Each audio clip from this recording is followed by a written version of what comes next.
आज राधिका की अपने ससुराल में पहली रसोई थी। न ही रसोई घर में दाल थी, न चावल, न सब्जियां, न मसाले। पूरा किचन खाली पड़ा हुआ था। राधिका भागकर बाहर आई तो हॉल में उसके सास, ससुर, जेठ, जेठानी, पति विनोद सब लोग मौजूद थे।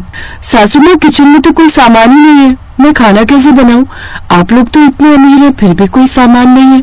विनोद, तूने बहू को कुछ बताया नहीं क्या? बहू, हम लोग भले ही पैसे वाले हैं, लेकिन लोगों से मांग कर खाते हैं। यही कारण है कि हम इतने अमीर हैं। मैं कुछ समझी नहीं सासू माँ, क्या हम लोग भीख मांग कर खाना खाएंगे?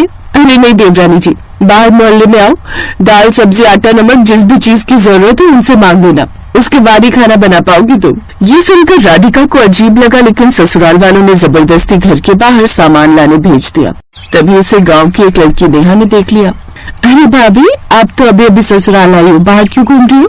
अरे क्या बताऊं, मुझे अभी पता चला कि मेरे ससुराल वाले मांग कर खाते हैं, इसलिए मैं दाल, सब्जी, चावल ये सब मांगने जा रही हूँ मोहल्ले वालों से।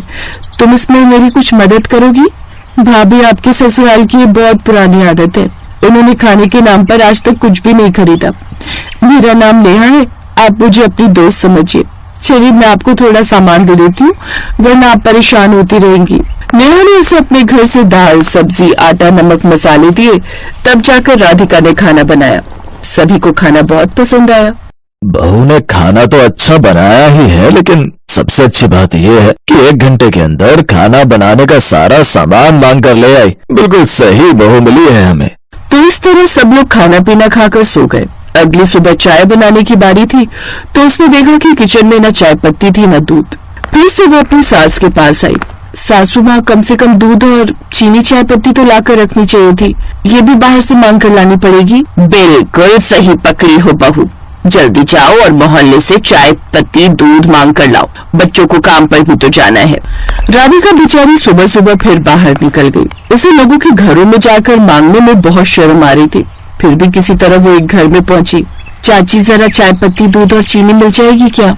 मेरे पति और जेठ जी को काम पर जाना है और हमारे घर में अचानक चाय बनाने का सामान ही खत्म हो गया। क्यों झूठ बोल रही हो बहू? तुम्हारे ससुराल वालों को इस मोहल्ले में हर कोई जानता है, रुको अभी लाकर देती हूँ। उन्होंने राधिका को चाय बनाने का सारा सामान दिया। तब जाकर राधिका ने चाय बनाई और सबको पिलाई। ऐसे दिन बीत रहे थे। हर रोज उसे मोहल्ले में मांग कर खाना बनाना पड़ता था। फिर एक रोज राधिका के मायके वाले आ गए। अरे आइए आइए समधन जी, आने में कोई तकलीफ तो नहीं हुई? अरे नहीं समझी जी, तकलीफ तो कोई नहीं हुई। अरे बहू, तुम क्यों खड़ी हो? जाओ मोहल्ले से कुछ सब्जियां मांग कर लाओ और अपने माँ बाप को खाना बनाकर खिलाओ। अब उसके माँ बाप राधिका की तरफ देखने लगे। राधिका अपने माँ बाप की तरफ देखने लगी। उसे अपने मायके वालों के सामने दूसरों से सब्जी मांगने में शर्म लग रही थी। मेरे ससुराल वालों ने तो मेरे माँ बाप के सामने सब्जियां मांगने भेज दिया। ऐसा करती हूँ, जल्दी से नेहा के घर जाती हूँ। राधिका भागकर नेहा के पास गई और उसे सारी बात बताई।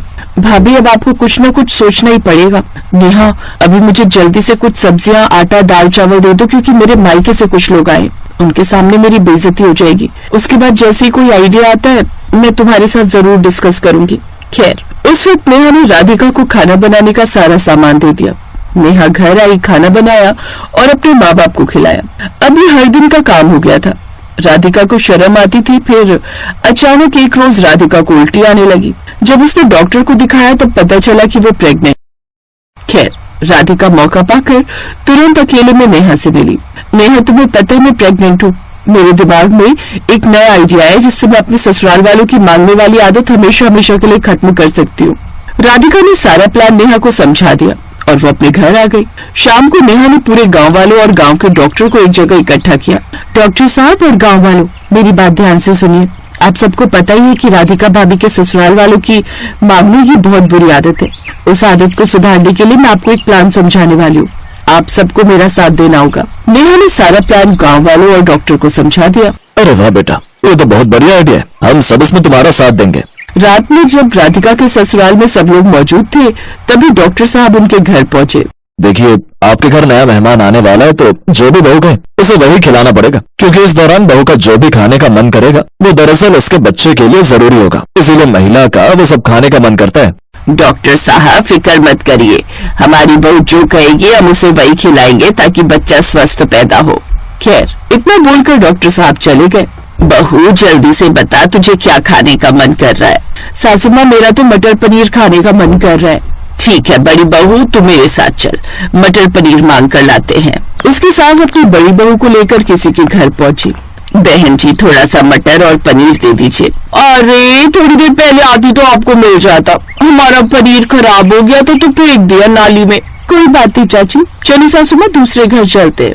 ऐसे वो दोनों दूसरे के घर में गई, लेकिन उन लोगों ने भी कोई बहाना बनाकर उन्हें पनीर नहीं दिया। वो लोग पूरे मोहल्ले में घूमती रही, लेकिन किसी ने उन्हें पनीर नहीं दिया। फिर अंत में वो लोग किसी दुकान पर चली गई।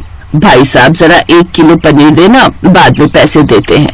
अरे बहन जी सारा पनीर तो आज बिक गया। दुकान वाले ने भी उन्हें उधार पनीर देने से मना कर दिया। थक हार कर उसकी सास ने फैसला किया, लगता है पहली बार हमें पनीर खरीद कर लाना पड़ेगा बाजार से। पहली बार उसकी सास मटर पनीर खरीद कर लाई और बनाकर अपनी बहू को खिलाया। बहू, इस घर के होने वाले चिराग के लिए पहली बार मैं पनीर खरीद कर लाई हूँ। लगता है प्लान काम कर गया।